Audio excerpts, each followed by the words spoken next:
Iya, entah emang kawan tadi gua, tapi janjian segitu. Tadi. Eh.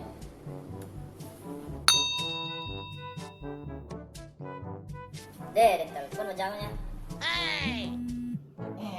Siapa telepon itu? Lu, Ayo, gimana kawan? iya jalan lah OTW. Hah?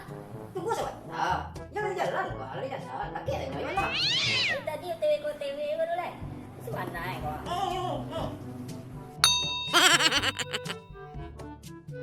Oh no! Kawan. Sorry kawan, ambil kawan. Lihat tadi kawan.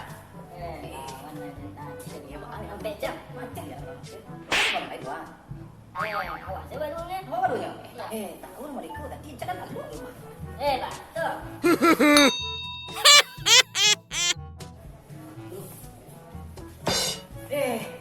Sudah. Ambil ikut kawan aku. Dapat pakai kemari. Ah, dah boleh kau salah. Kawan tadi tu. Kau dapat dah tadi enggak bang. Belah kemari berkat. Kawan aku pada, cari dah tua banyak barang kawan. Kawan. Tak awak baca dekat rumah kawan.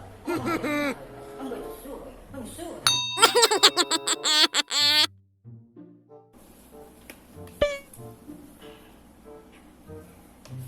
Bang, saya kan? Sehat. Aman. Alhamdulillah kawan. Dah sampai rumah Malaysia. Dah ada tekan aku puang itu. Oh no! Aku. Siapa aku?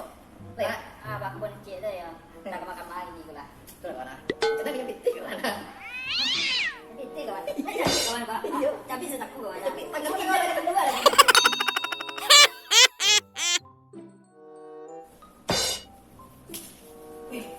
Wah, Sisa kita kan kawan. Anak itu. aman. Oh, super. Wah, teman lah kawan. Lampu. Lampu ada orang kan? Ya juga ya.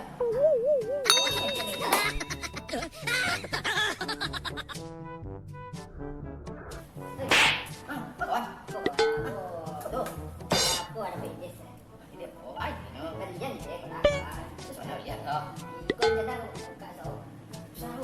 Wih, yang tiga kawan tu. Ayah tu benar. Soal. Wah. Makan sate. Sate. Anakmu. Sate lagi. Oh no! Kenapa kan bukan sate? Lain. Itu dah sakit kan? Bakso kawan. Nah, sate kan nomor punya tu ni. Anak boleh.